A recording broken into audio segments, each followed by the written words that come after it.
Now this old truck right here has a great deal of sentimental value to me. This my stepdad owned this, and he's been gone about 20 or more years. He bought this when it was new, and had a travel trailer on it, or a camper on it. And anyway, one time I had to replace the. It still runs. It looks like it doesn't, but it's been parked here a while because it has a problem with the engine right now that I can fix. I've just got to get to it. But I had to replace the Bezel dashboard a while ago. You know, that's where you look and see how much gas you got and how fast you're going and all that stuff. The bezel, the clear plastic windows on those things got all, you couldn't even see through them. They got all foggy, I guess, or whatever. Anyway, I want to show you a little video on how I replaced that. In case you have a truck like this or about this year, you can see how it's done. It's simple, but that's how things are. They're simple if you know how to do them. But take a look, and I'll show you how I did that. Now the truck is sitting here at the moment because it's got an engine problem. It's got to have some valve lifters replaced. But anyway, needless to say, we don't need to talk about that now. But the point is, I'm going to fix that, and I'll get it in the garage. Sometimes there's things that you need to do to a car that just take time, and if you know how to do them, you can get them done for quite cheap. But if you take them to your local professional repair shop, they might not want to do stuff like this, like I need to do, and if they do, it'll cost you a lot of money. But if you know how to do it yourself, it's cheap. It just takes a little time if you have the time. And I think too many of us now are living in a world where we don't know how to do anything. Okay, this is a 1978 Chevrolet Scottsdale pickup truck. Now, one of the things that happens occasionally is the bezel gets cloudy. As you can see right here on the speedometer, looking down in there, you can't even read. Well, I guess if you're careful, you can read the odometer. Now, so that'll need to be replaced. And what you can do is you can buy the entire bezel and replace it, but it goes behind all of this facade. And I'm going to show you today how to get that off and how to replace that bezel. So stand by here just a moment, and here's what the replacement bezel looks like. I got this online, and basically it goes back in, it goes like that. Now, of course, it goes behind that facade, but that's generally how it works. Now, as you can see, there are holes here for screws.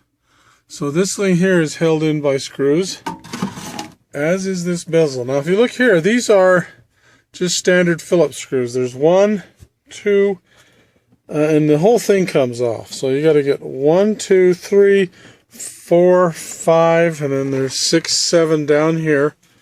Down here. And then there's 8, 9. I think that one's missing, but there is one there. 10, 11. Now, if I've counted that right, I think there's 12 screws or something like that. But anyway, this whole piece comes off in one section. And you have to get this piece out too, because this is a piece underneath, as you can see, and it comes off by itself. But you have to get this out too to get the whole thing off. So we're going to take them all off, and these all come off with standard Phillips screws like this. So where is it? Like this. There we go. So let's start here, and we'll get all the screws out, and we'll come back here in a little bit when we get them all out. Okay, I've got all of the screws out, and as I mentioned, this piece down here comes off last. And what you do when you put it back together, you can see this little lanyard kind of looking thing. When you put it back together, what you've got to do is basically fit it in this little. You can see these little slots over here. If you see that, there's a little slot looking thing over there, and there's one on this side too. And what that is those little lanyards. They fit in those little slots right there. So when you put it back on, you put it back on this way, Okay, catch that pocket into that lanyard and you slide the whole thing on that way, and then you screw it down. Now, one thing I did forget to tell you is you've got to take the knobs off the radio, and they just slide off. And I've got all the screws out, and they're laying up here. And now if you gingerly pull this, it should come loose. See, I'm just grabbing it from one side, and it should come loose. And you've got to make sure that, you know, that like it goes around like the headlight. What I like to do is turn the headlights on so you can get it out a little ways, and then you can maneuver this. You have to manhandle this a little bit, but not break it. You have to be a little careful. So let me put this down. Okay, I've got it out enough now with one hand, but you can see turn the headlights off. But you can see this little vent stays attached to it. I guess you could take that off. Well, you have to take it off from here, so you can't. So that's one thing that you have to clear out of that hole back there. That's one thing that makes it difficult. And so there we are. There's the entire bezel removed. And now, put that over here for a moment. And now what you have is the old bezel. It's all cloudy, and as you can see, you know, you put this one over it, and boy, it looks just like this. It just looks like that one. Now, the way you get this off is a lot easier. This one here has got a 1/4 inch hex bolts all the way around. There's 1, 2, 3, 4, 5, I think, and that's all there is. So you get a nut driver, and there's one back there too. That one's a little bit of a difficult to get to, but you can lift this up and get some more room. Anyway, 5 hex bolts, 1/4 inch nut driver will do that. So I'll go get that, and we'll get that off. Okay, so here's my nut driver, and I've taken this apart before, but you look for these little screws here that are holding this. And there's one. 1/4 inch. It's a 1/4 inch nut driver, and this is one-handed, so you got to be careful not to drop these on the floor. And there's the next one back here. See if I can get that on there. Yeah, I thought that was more than hand tight. There we go. Okay, we can get that one.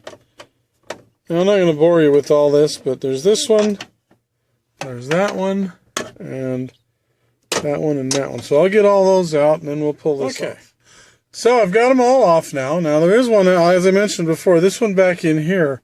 That one's a little tough to get to, so you actually have to manhandle that thing and lift it up so you can get your nut driver back in there. But anyway, that's how it's done. So there, now all the bolts are off, and now should be able to get this off quite easily. So here we go. Let's try it.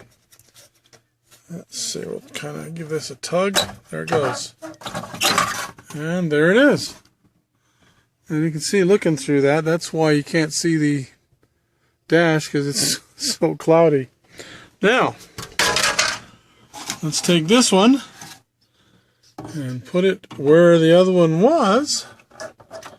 And hopefully everything fits and lines up just right. Kind of difficult to do this one-handed, as I said. There are pilot holes in this, so you can get it just right. There's one. There's another one. Let's see, there's one over here that's not in. There's one right there. Let's see.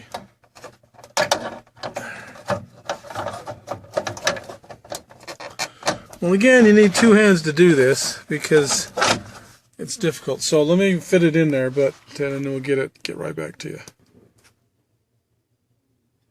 Okay, it's all in there, and the real tough part with the manhandling is you see he's got these little guide pins, and you kind of have to, you know, mess with these guide pins so that everything is right. You need 2 hands to do it, but I got them in there. And now the thing to do is put these hex bolts back in, these 1/4 inchers. So we'll do that. I won't show you that, but that's just a nut driver, and you put it in there and you screw it down. But here we go. Okay, I've got them all started now. See, there's one right there. Back up in there, and there's one there. And you have to, like I said, you have to really pull this to be able to get to that one. That one's there, and that one's under there, and there's one on the other side over there, And so it's all in. Now what I've got to do is tighten these down. And that takes 2 hands to do it because... So let me tighten them down. There's nothing to it. Basically, you take the nut driver and you do this. And, you know, like so, and tighten them down. So let me do that, but I need 2 hands. Okay, I've got them tightened down. Now, a word to the wise, you know, this is plastic. So you don't really need to tighten them down too tight. Just tighten them down until you feel, you know, that it's seated, and that's all you need to do. So now they're all in there. They're all tight. Now we've got to put the front dash bezel back on, and that's a real bugger. Now the way to do that, and I can't show you, but it's this thing right here. Here we go. And there's a grommet here that you've got to pull up, and the grommet's got to be in front of it. Now, when you get this back on, there's 2 major obstacles. One is the headlight switch, so you got to get down here and mess with the headlight switch. And the other one is this vent here. This is a real bugger to get it past the vent. So I'm gonna have to do 2 hands, and the other one is getting it back over the radio knobs. So let me do that with 2 hands so I can get it done. Okay, I've got it pretty well back in place now. And the thing I've learned when doing this is it's best to get the headlight knob over first, because you can't get the headlight switch in that hole if you get that in there first, because it just doesn't work. But anyway, the headlight knob first, and then, you know, wiggle it all back in there until everything's in there, and then the radio, get the radio in there. And now what we do is, see these screws I've got all up here, put these screws all back in, and you should be ready to go. But you see how much nicer that looks? I can actually read my dashboard again. So let me put those screws back in and get right back with you. Okay, now I've got all the screws in, as you can see. 1, got 1, 2, 3, 4. Now what you got to do is put this piece back in. And get it where you can see it. This back in.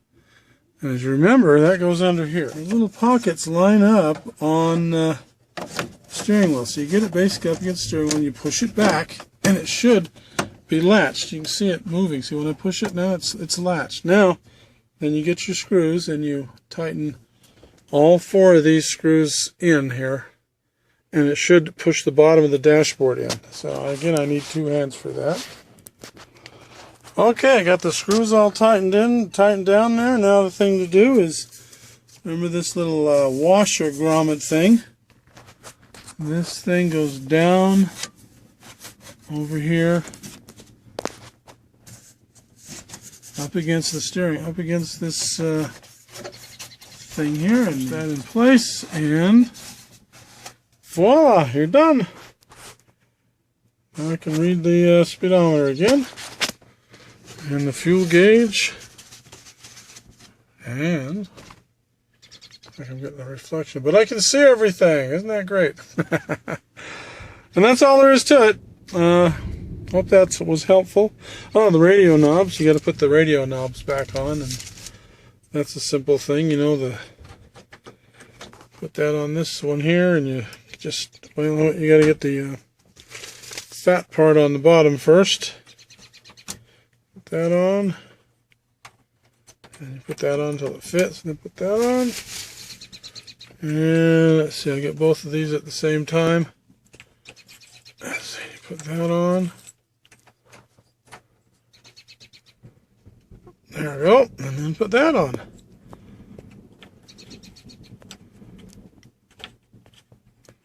There, okay, we're all set. Dashboard's in, everything looks good. As you can see, that is a vast improvement over the old one. Well, I hope that was helpful, and we'll see you again.